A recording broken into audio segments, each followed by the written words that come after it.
നമ്മൾ അനാവശ്യമായ വാർത്തകൾ പ്രചരിപ്പിക്കണമെന്ന് ഇന്നലെ ഒരു ഫേസ്ബുക്ക് പോസ്റ്റിലൂടെ ഡോക്ടർ സൗമ്യ സരിൻ പറഞ്ഞിരുന്നു. ഡോക്ടർ സൗമ്യ സരിൻ ഇപ്പോൾ ഷാർജയിൽ നിന്നും തത്സമയം ചേരുകയാണ്. ഡോക്ടർ സൗമ്യ, ഷാർജയിലൊക്കെ സ്ഥിതി വളരെ ശാന്തമാണ്. നമ്മുടെ മലയാളികൾക്കൊന്നും ആശങ്കപ്പെടേണ്ട സാഹചര്യമില്ലെന്ന് ഞാൻ മനസ്സിലാക്കുന്നു. മറ്റെന്തെങ്കിലും വാർത്തകൾ പറയാനുണ്ടോ?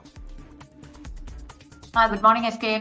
ഇതുവരെ എന്തായാലും അങ്ങനെയുള്ള വാർത്തകളില്ല. പിന്നെ ഇപ്പോ നിങ്ങളുടെയൊക്കെ റിപ്പോർട്ട് ചെയ്ത പോലെ തന്നെ അബുദാബിയിലും ദുബായിലും ഒക്കെ ചില നാശനഷ്ടങ്ങളൊക്കെ ഉണ്ടായിട്ടുണ്ട്. ഇന്ന് രാവിലെ മുതൽ ഇങ്ങനെ നമുക്ക് ഒരു റംബ്ലിംഗ് സൗണ്ട് കേൾക്കാം ആകാശത്ത് നിന്ന്. അതാണ് ഇപ്പൊ ഇന്നലെ വെച്ച് നോക്കുമ്പോൾ ഇന്നത്തേക്ക് ഒരു വ്യത്യാസം എന്ന് പറയുന്നത്. എന്താണ്, നമ്മളൊന്നും പുറത്തു പോകുന്നില്ല, അതുകൊണ്ട് എന്താണെന്ന് മനസ്സിലാവുന്നില്ല. രാത്രിയിലൊക്കെ സ്ഥിതി എങ്ങനെയായിരുന്നു? പൊതുവേ ശാന്തമായിരുന്നു. കാരണം ഈ ഖത്തർ പോലുള്ള രാജ്യങ്ങളിലുള്ള നമ്മുടെ മലയാളി പ്രേക്ഷകരൊക്കെ അറിയിച്ചിരിക്കുന്ന രാത്രിയിലൊക്കെ തന്നെ ഒരു അശാന്തി പടർത്തിക്കൊണ്ടിങ്ങനെ മൊബൈൽ അലേർട്ടുകളും ഒക്കെ വരുന്നുണ്ടായിരുന്നു. മാത്രമല്ല ചില ഭീതിപ്പെടുന്ന ശബ്ദങ്ങളും ഒക്കെ കേട്ടു. അതുകൊണ്ട് ഉറക്കമൊന്നും കഴിഞ്ഞില്ല. എന്നാൽ ഇന്ന് രാവിലെ ബഹ്റൈൻ പോലെയുള്ള സ്ഥലങ്ങളിലൊക്കെ തന്നെ സ്ഥിതി ശാന്തമാണ് എന്ന് നമ്മുടെ പ്രവാസി സുഹൃത്തുക്കൾ അറിയിക്കുന്നുണ്ട്. ഷാർജയിലും ദുബായിലും പരിസര പ്രദേശങ്ങളിലും എന്താണ് നമുക്ക് ലഭിക്കുന്ന വിവരം? ഞാൻ താമസിക്കുന്നത് ഷാർജയിലാണ്.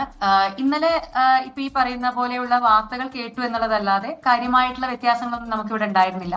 നമ്മൾ പുറത്തു പോവുകയും ഭക്ഷണം കഴിക്കാൻ പോവുകയൊക്കെ ചെയ്തിട്ടുണ്ടായിരുന്നു. പക്ഷെ രാത്രി മുതൽ ഇന്നിപ്പോ രാവിലെയൊക്കെ അലേർട്ടുകൾ വരുന്നുണ്ട്, നമുക്ക് മെസ്സേജുകൾ. അത് ഇവിടുത്തെ ഒരു രീതിയാണ്. ഗവൺമെന്റിന്റെ അലേർട്ടുകൾ കണ്ടിന്യൂസ് ആയി നമുക്ക് വന്നുകൊണ്ടിരിക്കും. പുറത്തിറങ്ങരുത്, അനാവശ്യ കാര്യങ്ങൾക്ക് നമ്മൾ യാത്ര ചെയ്യരുത്, കാര്യങ്ങൾ വീട്ടിൽ തന്നെ ഇരിക്കുക എന്നെല്ലാം പറഞ്ഞിട്ടുള്ള അലേർട്ടുകൾ വരും. ഞാൻ കുറച്ചു മുമ്പ് പറഞ്ഞ പോലെ തന്നെ ഇന്ന് പുലർച്ചെ മുതൽ നമുക്ക് ഇവിടുത്തെ എയർപോർട്ടൊന്നും ഇപ്പൊ ഫംഗ്ഷൻ ചെയ്യുന്നില്ല. അപ്പോ നമുക്കിപ്പോ ഇങ്ങനെ ഒരു മുരൾച്ച സൗണ്ട് കേൾക്കുന്നുണ്ട് നമ്മുടെ മുകളിലൂടെ. എന്താണെന്ന് അറിയില്ല, പക്ഷെ ഇത്തരത്തിലൊരു എയർക്രാഫ്റ്റ് പോകുന്ന പോലെ ഒരു മുരൾച്ച സൗണ്ട് ഉണ്ടല്ലോ, ആ ഒരു സൗണ്ട് ഇപ്പൊ 1-2 തവണ രാവിലെ മുതൽ കേൾക്കുന്നുണ്ട്. ഈ ദുബായിലെ ജബലലി തുറമുഖത്ത് ഒരു ആക്രമണം ഉണ്ടായി എന്നുള്ള വാർത്ത വരുന്നുണ്ടായിരുന്നു. അതിനെക്കുറിച്ച് എന്തെങ്കിലും ഡോക്ടർ സൗമ്യക്ക് കിട്ടിയ വിവരം? ആക്ച്വലി ഇവിടെ നടക്കുന്ന കാര്യങ്ങൾ അതാണ് ആക്ച്വലി ഞാനിട്ട് ആ പോസ്റ്റിന്റെ കൂടി ഒരു ഉള്ളടക്കം എന്ന് പറയുന്നത്. UAE ഞാൻ വന്നിട്ട് ആകെ 3 വർഷമേ ആയിട്ടുള്ളൂ. പക്ഷെ അവിടെയും നമ്മുടെ നാട്ടിലും ഇവിടെയും കണ്ടൊരു വലിയ വ്യത്യാസം എന്ന് പറയുന്നത്, ഇവിടെ ഞാൻ വന്നതിന് ശേഷം ഇപ്പോൾ ഒരു വെള്ളപ്പൊക്കം ഉണ്ടായി.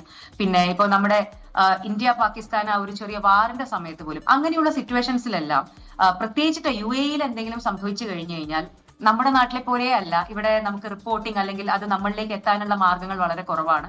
വളരെ കോൺഫിഡൻഷ്യൽ ആയിട്ടാണ് അവർ ആ കാര്യങ്ങളെല്ലാം ഡീൽ ചെയ്യുന്നത്. അപ്പൊ അത് കാരണം ഞങ്ങൾക്ക് അങ്ങനെയുള്ള യാതൊരു അറിയിപ്പുകളോ അല്ലെങ്കിൽ വാർത്തകളോ വന്നിട്ടില്ല. ഓക്കെ ഡോക്ടർ സൗമ്യ, സേഫ് ആയിരിക്കുക. ഓക്കെ. ലോകത്തെവിടെയായാലും ഏത് സമയത്തും 24 വാർത്തകളും ഓഗ്മെന്റഡ് റിയാലിറ്റി പാക്കേജുകളും എക്സ്പ്ലെയിനറുകളും വിശദമായി കാണാൻ ഞങ്ങളുടെ യൂട്യൂബ് ചാനൽ നിങ്ങൾക്ക് സബ്സ്ക്രൈബ് ചെയ്യാം.